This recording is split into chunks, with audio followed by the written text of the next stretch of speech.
Welcome to the PROCON podcast, hosted by Paul Vogels, with expert guest interviews, case study reviews, and insightful discussion topics. The PROCON podcast leads the project controls conversation. So welcome. Sorry guys, I forgot to hit the record button, so it's not that simple. Jan was explaining, I have Jan Cardol as a guest here, a long-time project management guru, I think. Started in 78, Central Bureau of Statistics, studied mathematics, physics. Every single line in your resume tells me something to do with project management. Exactly. Please tell me, Jan, what's so beautiful about project management? The most beautiful thing of project management is that it is a very simple profession. First you write down what you're going to do, and then you do what you have written down. So it's very simple. From nature, I'm lazy. So that combination is wonderful. Well, I hope your guest on the other side of the table agrees to that. Stefan Hollak, a master in science, doctor. He has a PhD. So I'm very humbled with you guys being on the table. Manager Academy at Primaned, Project Controls Academy. Stefan, if I look at your resume, and it's a little bit shorter than Jan's resume, yes. Due to the nature of your age, of course, but Can you feel what Jan is telling, that it's a simple profession, or what do you feel about project management? Well, actually, it is more difficult than chemistry, because in chemistry, if you duplicate an experiment and you can influence all parameters, you will get exact the same result. You can duplicate an experiment. And in project management, you can never duplicate a project. A project is unique. So that makes it so fascinating that every project will be different due to all kind of factors, risks. So actually, I like it because it's more complicated than chemistry. But you see it as a profession, or because if we look at the world or at the Benelux, or it's I think dependent, and we'll discuss that later. Not every organization or not everybody sees it as a profession. Do you think you can be trained in project management? You can be more experienced in influencing the outcome of a project? Yes, I'm confident about that. And not only project management, I think project controls is also a profession. And maybe a slightly different profession than project management. Often people call it in the same sentence and don't know exactly the difference. But I think there's quite a big difference between the two. Yeah. There is quite a difference, but I also think that a table has 4 legs. But everything with 4 legs doesn't have to be a table. Uh-huh. And I think that project management is capturing at least the most basic things from project control as well. Yeah. And project control in itself is just a part of project management. Well, what I see at least my opinion. Yeah, in the world where project management, and we are going to call this the marriage between project management and project controls. I think the one can't live without the other. It's the same as a real manager. The one can't live without the other, but sometimes they can't live with the other. And that's the struggle I see in project management, project controls. It's you need a real good insight. But sometimes the project manager wants to be at the table. What's your opinion on that, Jan? Because you have a lot of experience in being project manager, program managers, teaching, coaching. Well, as I said before, I think that when you are managing a project, and I fully agree that every project is unique, but there is one thing in common in every project. It always starts with an idea, and there are always people involved. Mm-hmm. And that makes it the hard part, probably. Sometimes, but that is depending on how you are able to cope with people in general, and some special people like engineers, for example, more specific. I think that one of the interesting things from project management, apart from working with people, is that you have the possibility to get more out of people than they ever thought they could deliver. And that has always been my challenge. I'm always looking forward to, first of all, to meet new people and to work with people and let them jump over a bar they thought they never could reach.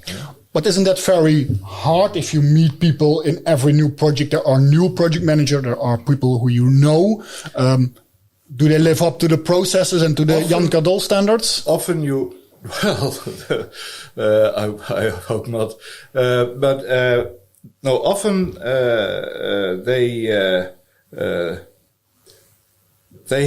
we have to get to know each other. And I spend a lot of effort in especially in setting up a team, in getting to know people and know what their ideas are, what their hobbies are, how their home situation is. Because when you don't know those things, you cannot react properly on, let's say, on things that might happen in a project. Mm-hmm.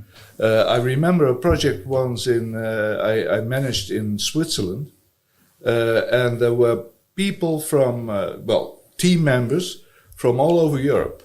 There were a couple of programmers from Romania. There was one from Vienna. There were a couple from Stuttgart, a couple from Frankfurt, one from Hamburg, and then this typical Dutch guy who had to manage the whole thing.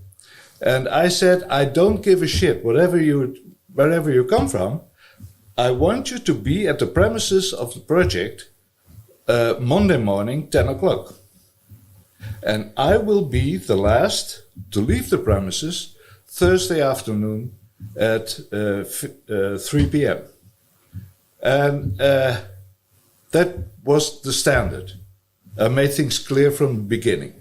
Isn't that a blunt cultural thing from the Netherlands? Which meant for me that I had to travel, not on Monday morning, which was okay from Eindhoven Airport to Zurich in the summertime, but when it became a little bit foggy and things like that, I had to travel on Sunday night in order to be there on time Monday morning, because there were the rules for the team, and the same are applicable for me. Of course.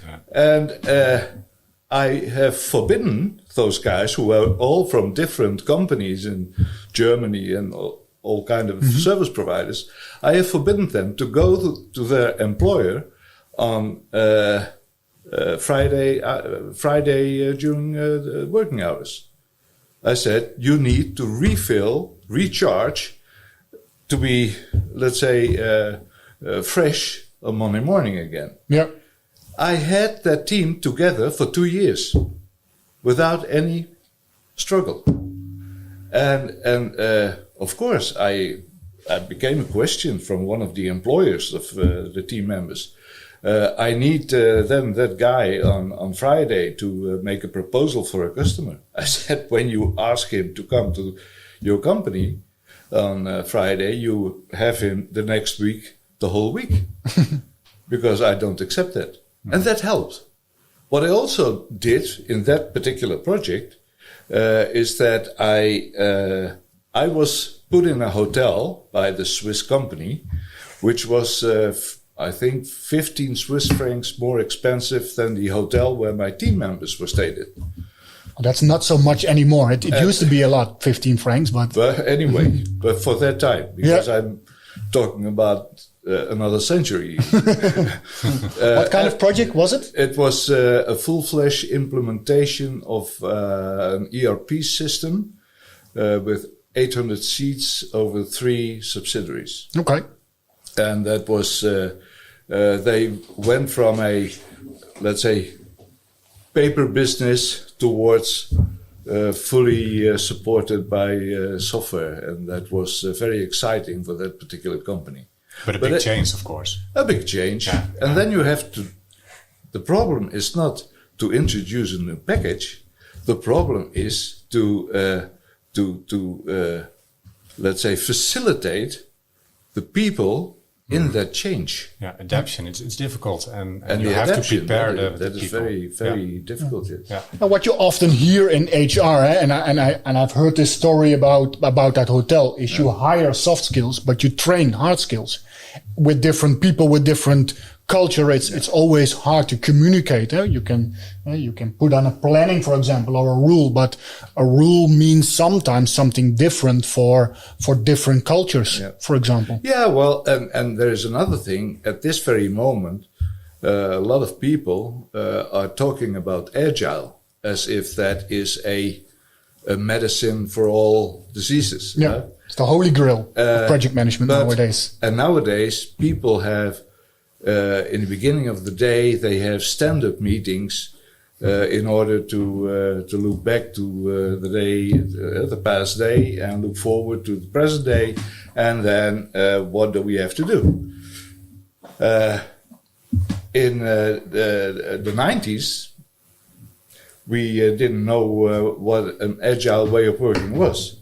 But we had every morning, not a stand-up meeting, a sitting down breakfast at the hotel, and we were talking about exactly the same things that are now discussed during a stand-up meeting. Yeah.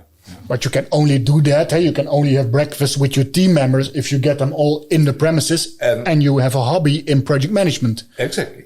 I always say I have two passions. One passion started with my wife, and in the meantime, it's a family of 18 people. And the other passion is project management. And this has always been my hobby as well. So normally they say when you're retired, you start working on your hobby. So the same thing. So I did. Yeah, but that's, I think, a very interesting. You are 70 years old, still working a lot with project management, training young guys. Your other hobby has 18 relatives nowadays, so a big family on Sunday morning. Stefan is a young guy. He's been working also since a couple of years in project management. Has to start with the 18 people on the thing, but I think the soft skills and the hard skills, which actually project control is more what you can educate or what you can calculate in the end, is also something. Is that also very different then? Because you are also one of our senior consultants at Primaned. You see a lot of people and organizations transforming their organization. Is the challenge in change, or is it also in the educational part or in the theoretical part or practical part of project controls? Yeah, it's a combination indeed. It's I fully agree that the change is difficult for organization. Actually, we're talking about engineers. This morning I had a meeting of 2 hours with the engineering department of a company, and it's, especially in Corona time, it's really difficult. Of course, you don't see each other, and you expect an organization to change because they're going to use project controls tooling. So you really need to prepare them, and yes, your work will be different, but in the end, you will help the organization and hopefully also yourself. So change management is a big part of the work, but education, it's really important in soft skills also, but also in hard skills. Like people have to know on a sort of high level what the other departments are doing. You have to know within the project, okay, you are the engineer, but you have to know what is happening, what are the risk managers talking about, what does the scheduler want from me. So to have a sort of T-shaped professionals, the people know at least the basics of project controls, know why everybody is doing what he does and what is the reason why he asks me the questions. That is really important. And then, of course, the T-shape is you have basic knowledge on all the knowledge areas, and you are the expert in the one thing you are good at. And it can be risks, or it can be engineering, or whatever. Yeah. Well, especially in the hard, so engineers are always the more technical guys. It's maybe sometimes a miscommunication what they mean with are we on time? Well, if there's no baseline, we're always on time. Well, at the end. It is very interesting. everyone might have heard about the triple constraints. Yep. And the classical triple constraints are scope, time, and costs, and they should be in balance in order to minimize the amount of risks and maximize the quality. Yeah. That is, let's say, in a one-liner for the classical triple constraints. But there is another triple constraint, because the one I just mentioned is from a project point of view. The one I like to add to it is from a product point of view. There is also a scope, but not the how, which was the project scope, but the what. Mm-hmm. What are we going to establish? What should at the end be the result of our project? Then you have costs, and not the let's say the sum of the let's say people costs of a project, and maybe some material costs of the project. But for example, when you are developing a new engine or a new transmission, you are very interested in the costs of the bill of material. Because the bill of material, and I just give you a small example, when the bill of material for a certain product is 800 euros, the cost price, and you are able to sell that product for 1100 euros, and imagine, and I know a company where that happened, that you sell on a monthly base over 40,000 units, then imagine what you earn, what the net operating profit is, which that is about 12 million euros. Yep. And the costs for developing that new product over a period of, let's say, 3 to 4 years is 30 or 50 million euros.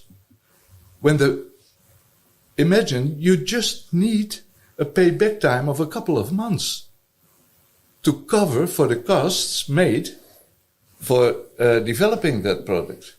Now, when these type of products have a product life cycle and, let's say, are live over a period of 10 to 15 years, you can imagine how much money you can earn in order to develop new products, etc., etc. But it builds the business case to put in the money to develop the engine. Yeah, but from a controlling standpoint of view, the company I'm referring to, and I'm not going to mention the name because it's not interesting, but the CEO was not particularly interested in the project costs, but he was very much interested in, let's say, a couple of euros reducement of the bill of material costs. Mm-hmm.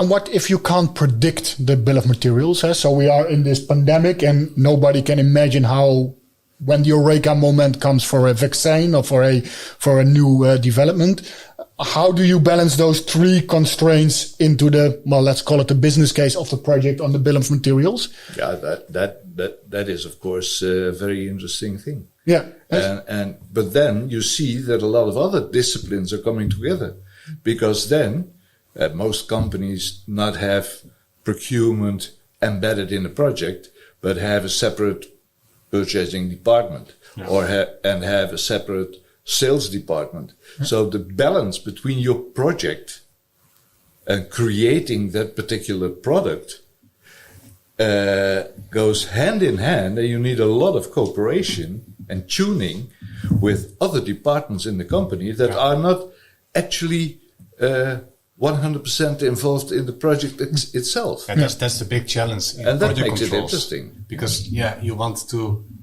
increase project controls for the full company with all the different departments that are actually islands. Especially procurement is often one that doesn't really see the projects. They're not working on projects. They just see what they need to procure when the engineering items are released, so to say. So to get this portfolio overview, to combine the projects, the project results, and see where you can increase the turnover rate or whatever, that's a challenge. And for that, you also need portfolio overview.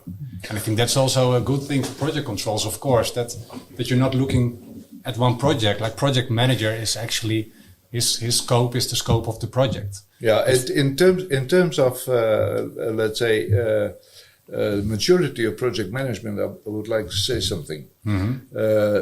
There was an old guy called Colin Hastings. He lived about 100 years ago.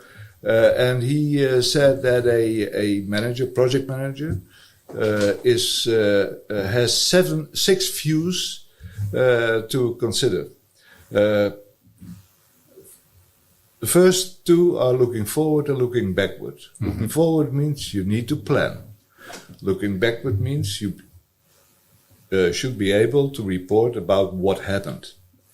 Then he has to, I say he, but can be a she as well, of course. The project manager should also be able to look upward and to look downward. Looking upward means that he has the ability to communicate in a proper way according the expectations towards senior management. Yeah. And he has to have the ability as well to manage or lead, to facilitate the people in his team. Yeah. And then we have two other views that are very important. One is looking outward, and the other one is looking inward. Looking inward means that a project manager needs to be capable of doing self-reflection. And looking outward means a project manager should be able to understand what the influences are of things that might happen outside the project. What the influence might be of a pandemic, what the influence might be of a financial crisis. When you think about the tsunami that struck a part of Japan about how many years ago was it? 10 years, 15 years? 15 years, yeah. Something like that. Yeah, there was this tsunami. End result of the tsunami was that an industrial area was flooded and there was a nuclear disaster over there. Now, this was an advantage, a competitive advantage for a Dutch company, because that particular Dutch company had a supplier for a critical part of his product, which was in development at that time, in Germany, Switzerland. The competitor of that company, of the Dutch company, had a supplier for the same kind of critical part in that particular area. Yeah. So, but is that more environment management, or is that also, and you were talking about time, cost, and scope as the triple constraints. Yeah. I hear a lot that PM is changing. PMI is actually also more into the 6 constraints in the PM star, where risk, for example, is one of the additional knowledge areas, which more and more organizations, and look at, for example, a Dutch Rijkswaterstaat, Public Works, who is more risk aware. I don't say mature, but aware of, okay, something can happen. Weather can be bad, more hot summers, wetter winters, even events like a tsunami. Well, not in the Netherlands, but in that area. Yeah, let's say there are examples that are, maybe you can call them typical Dutch. For example, the maintenance, I'm talking about a long time ago in the meantime, but the maintenance of the bridge over the river near Gorkum. Mm-hmm. Yeah. That was a project that was won by Heijmans. Yep. And the first thing they did was they put some kind of a tent over the bridge, and the whole bridge was closed for traffic. It was, of course, during a summer period, but we don't have a guarantee that it won't rain for 3 weeks in the Netherlands. So they covered the whole bridge, and they were able to fix the work, to fix the maintenance in a certain amount of time. Mm-hmm. Interesting thing was that the contract with the government was on a, let's say, cost reimbursement basis. Time and material? No, not time material. No, with a bonus malus system. And they had a huge bonus because they were able to finish the project half a day before it should actually be finished. Yeah. And that was very interesting. Yeah. But that's, I think, something which has been calculated. It's a calculated risk. And I think that's where the marriage, going back to the marriage, where the project management team needs some beta guys with big analytic skills to calculate, okay, yes, this tent will cost you 30,000 euros, for example, but in case of rain, it will save you 300,000 euros malus instead. And probably if you go before it needs to be finished, it will save you. The bonus will be bigger than the 30,000. So that's where your profession comes into place. We need scenarios, we need calculations, we need a risk scenario. And of course, it's always difficult to know the unknown. That tsunami was, of course, a bad luck for a particular company. Yeah. But on the other hand, you know that you are in a specific area. When you are building a bridge in the Netherlands, you have to realize that you have to count with a lot of mud. Mm-hmm. And that the let's say, when you are digging a tunnel or you want to establish a subway below Amsterdam from north to south, when you try to hire an Austrian or a Swiss tube digger who is familiar with making a tunnel through the Gotthard or whatever mountain, that requires other skills. So you have to be aware of what are your surroundings and what are the chances that specific things occur. Mm-hmm. Look to society. When I think back to the 70s, it was the flower power period. It was all happiness and and everything was possible, and smoking weed and God knows what. I never did that, but thank God. But that was a period where freedom was consumed in the most optimal way.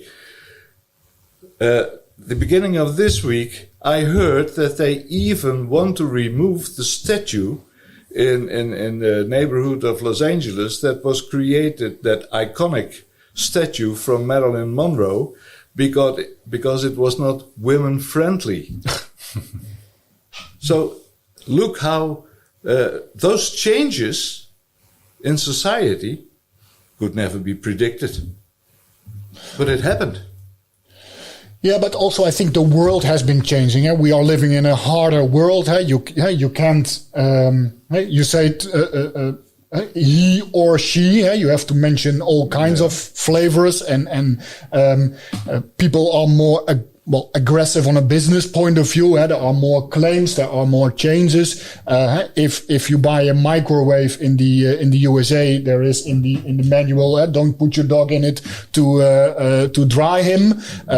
I think the change culture and the claim, especially the claims culture, is coming also into the Americas, from the US into the Europe continent. I think that's also something, and I think within our project controls or project management community, we see that you take more that and in more consideration nowadays. We have a full training about change control and claim analysis, because it's really important to prepare for the claim before the claim is there.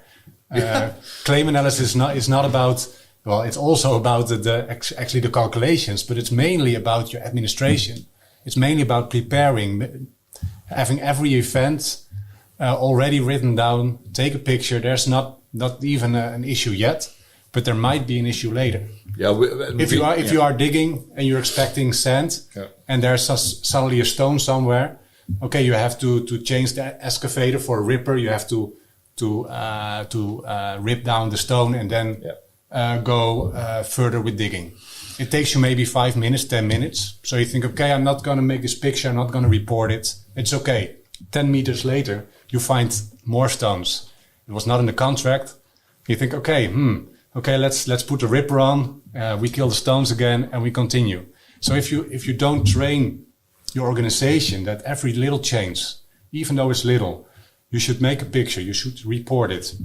We should have an easy, accessible. It shouldn't be too much administrative work. But we should do it because in the end, and this is an actual example from a customer of us, it can save you like hundreds of thousands of euros because in the contract it was said we have a sand ground with no stones. And in the end, they had like hours of delay of every time having to rip those stones apart.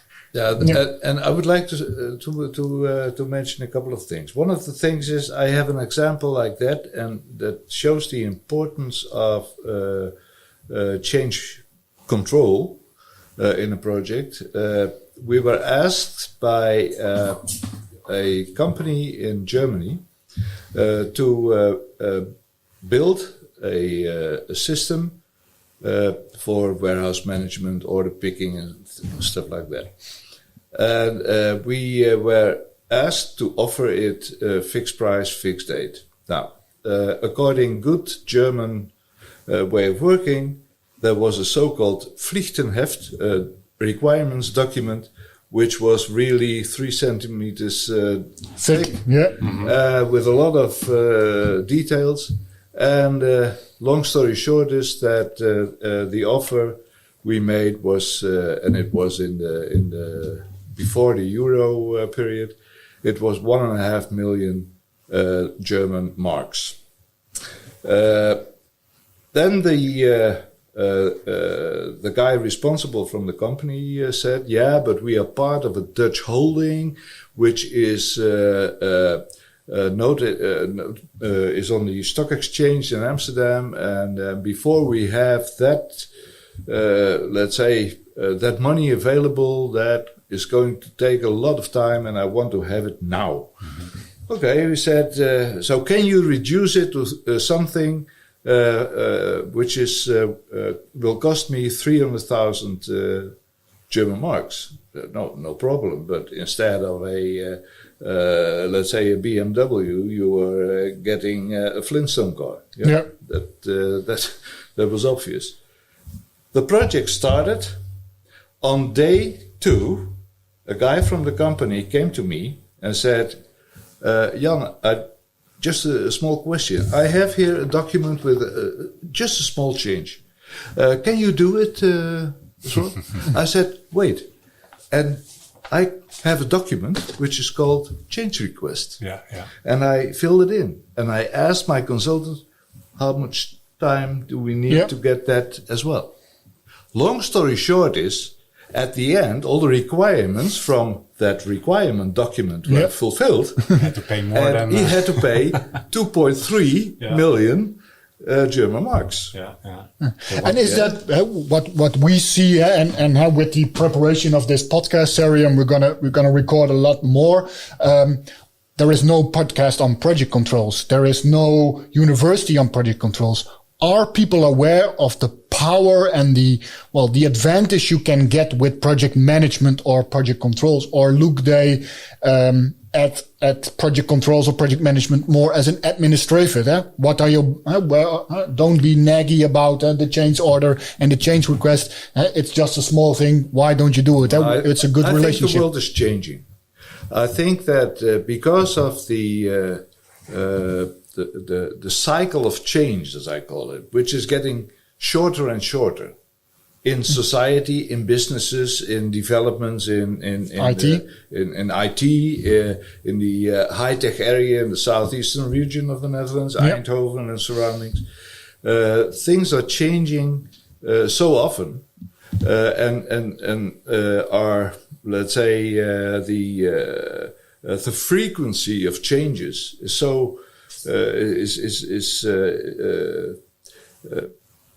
it is getting more short-cycled than ever, yeah? And every change requires a project. So the necessity of having project management, the necessity of getting a projectized way of working, whatever approach you use, either it is waterfall or it is agile or hybrid. We have new hypes coming up, VUCA, whatever it means. But back to base, it's still the same. First, you start with defining what the result you want. Yeah. So thinking ahead before you start. Write down what you want to do, and then do what you've written down. But not trying to make something just out of the blue, because then you have to go to a university and try to get some funds for an investigation that will help the world getting better in 2 decades. Yeah. If you had a crystal ball and you could look at the project manager in, let's say, 2030, and that's 9 years from now, how do you think a project manager or a project management department would look like? I think that the project manager should have first of all, go back to base and have the ability to act like a chameleon. A chameleon in order to, there is not one approach wholly. No, he applies knowledge, tools, and techniques in a very flexible, back-to-base way. That is a very important thing. And he has the ability to understand not only the project and its contents, but understands the business, understands the environment as well. And he has a very good knowledge of business cases, how they can be established, how they can be managed, because what we often saw in the past is that a business case was made and funds were released, and then the business case went into the threshold bin. Mm-hmm. Yeah. Yep. But I think that when you look forward, that this project manager can't do it all alone. I never said that. Project management. No, but you said like he has to have knowledge about the full business and about all the processes. Yeah, but he has to understand it from a helicopter view. Yeah. And then it is... I finished my sentence first. Yeah, sorry. What he needs, and then I will reply to your remark. He should be able to communicate on all levels. He should be able to understand the importance of risk management, which we mentioned before, of stakeholder management and all those things, and understands that there are no silos of knowledge and throw things over the border, but it is always a team that is doing it. Yeah. Now, in order to answer your question, that particular project manager cannot know it all. No, exactly. When the project is of a size that you have a project team of 3 people, maybe you can imagine that something can be done like that. Yeah. But with the increasing complexity, especially in technology environment, you see actually a multi-level project management. Yeah? But also the financial stakes. Projects are getting bigger and they're more. And what a complex project was 10 years ago is a simple project now. Exactly. And what you see happening is the necessity of, on different levels, project management support, project management offices, we call it, on operational, technical, or strategic level. Strategic level is more, let's say, portfolio oriented, overlooking the whole business. From a technical level, we are looking to a certain program, which part of the whole portfolio that is supported by that. And you have the operational level where let's say the things in the project itself come together. And it is depending on the size of the project and the complexity, how that is steered. What I always wanted to get back to is those two views on the triple constraints I mentioned. The product how and the product what. For the product how, you especially need an organizational project manager. And an organizational project manager is someone who understands the hard skills of the profession, who understands the soft skills of the profession, and understands a variety of helicopter views on context. I have been working for the famous company Pijnenburg Koekfabrieken, Koninklijke Royal Cookie Factory in Gelderop. Very nice company. But then you are in an environment which is totally different than working for DAF trucks. And totally different from working in the pharma industry. But you were able to see all those three different business objectives. Understanding that you need, for some specific things, you need specialists. Yep. And then you come to the what, where you have some technical environments, they call it the systems architect or the technical project manager. That is the one with, let's say, far more than I know, technical knowledge about that specific context. Who knows HACC by heart? Rules and regulations in the food and beverage industry. Who knows MDD, MDR by heart? Rules and regulations in the realization of medical equipment. Who knows? Give it a name. Mm-hmm. But is that just on the branch specific needs? So within the, if you're baking cookies and bakery, you need food safe. But do you also need a project controls engineer who is a specialist in Monte Carlo analysis or in scheduling? How's that marriage being arranged? I think that either.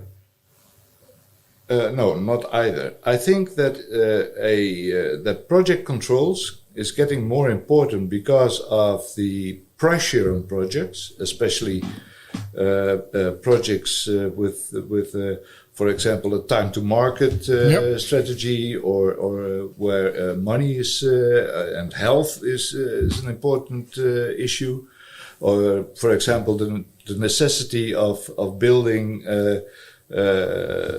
Houses in the Amsterdam area is an issue. Or infra, being able to travel without sitting in line. Whatever, But there are, I think the necessity of project controls is getting more clear and is an implicit part of managing a project. Mm-hmm.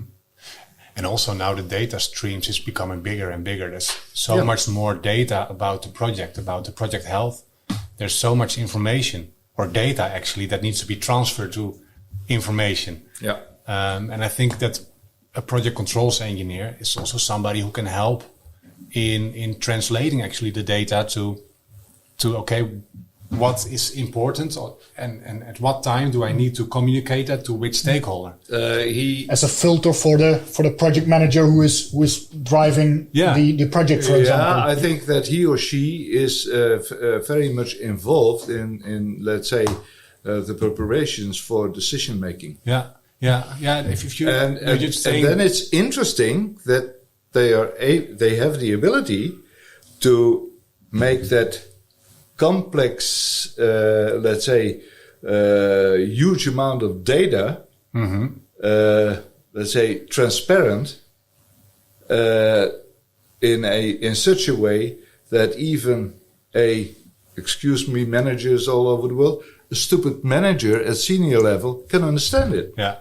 It's about filtering. It's about translating this bunch of data to... But very transparent. Transparent, yes. But you need to show or be able to show the supporting data, but make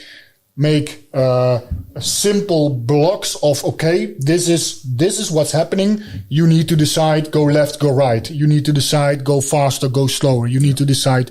And I think that's where the project controls engineer is the filter or the analyst on getting all these data streams into the simple decision for a project manager to say, okay, this is what is coming up. This is what we need to do.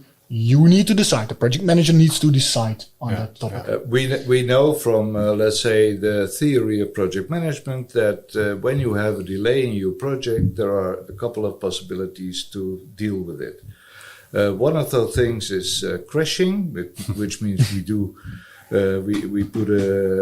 take some over hours, which you can only do for a limited amount of time, or you do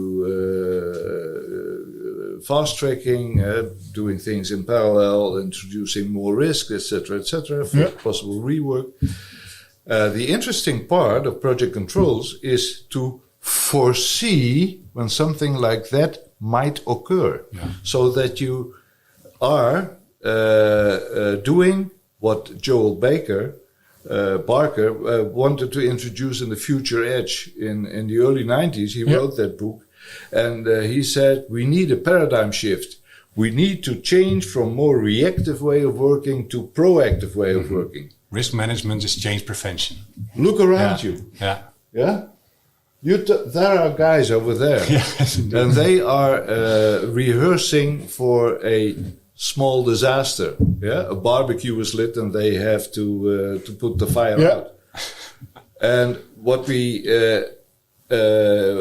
see happening when they have to do it in real life, when their barbecue in their backyard is getting fire, and they have to put out the fire. Are they still? Do they still have the same enthusiasm, and are they cool enough? Do they know the theory to do the same? We were just talking about it before apply the podcast. Apply what you have. It's difficult.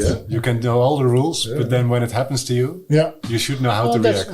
We are only human at the end. It's the fight or flight reaction. I think we have, but this is what is going on, and at the end, when you're on Saturday evening barbecuing and your steak is in fire. Well, you don't know it. You don't know the unknown, and that I think where the anxiety comes from at the end. All right, guys. So thanks very much. I think we can talk for hours on this, but I think the tape is almost full if we don't stop, or we will be here before the barbecue is lit. Thank you very much, Jan Cardol, for having you on the show. Thank you very much, Stefan Hollak, on this show. We will continue to discuss this later. We might see each other. The project management world is a little bit small. But it's getting larger and larger. More people are getting involved. It's more aware. There will be universities. There will be more people trained for this. So I assume we need a bigger table in the end in the studio to have more guests. If you would have an idea, if you had a wish list, what kind of guests, without mentioning names, because we're going to push them to the edge. Maybe if we talk, what would be interesting for the project management world as a guest on this PROCON podcast series? What I think would be very interesting is someone from the high-tech campus. Let invite someone. Brightest region in Europe, and I live there, so that's you live in the region. For example, I can mention a name, but I will do it after the recordings. But I know a couple of guys who are, I think, very much willing to talk about it. And what would be interesting as well is because there are, what we haven't addressed yet is all the different types of projects, in public projects, and what can go wrong, and how are we going to deal with it? What can be the influence of a union? Look at the Oosterschelde Dam. The famous polder model. Our way of doing politics in the Netherlands. I think it would be interesting to have someone from, let's say, a very technical driven and research driven environment, and a politician, and put them around the table. Then I think you have a smashing discussion. Yeah, and fireworks will be there. Fireworks will be there. Stefan, if you could put an industry or a project on the PROCON podcast wish list, any thoughts? Well, I find it fascinating in the chemical industry. That's of course my origin. When a factory has maintenance, a lot has to happen in just maybe a week or two. Yeah. Because every day the plant is in shutdown, it will cost you a lot of money. Yes. And somebody that can explain the amount of activities that are taking place in such a factory at that time. And of course, also having people working with gas and with fire at the same time in the same building is really complicated. So how is project controls in a factory during shutdown? It's, I think, an interesting subject. So the common thing about you is we want to see fireworks. I want to see fireworks, but there's another thing I would like to see, and that is awareness in the public opinion. Because I can't hesitate to mention another example. I have so many examples, but I want to mention one. There were a lot of people that were complaining about the let's say the budget of the let's take for example the Betuwe-lijn. Yep. And everyone said that was that has cost much more than was calculated in the beginning. Mm-hmm. When you look to the real figures, that was one of the best projects we've ever did. But people and public opinion is always thinking, once a budget has been settled, it is fixed. And they don't understand anything of the importance of a change request.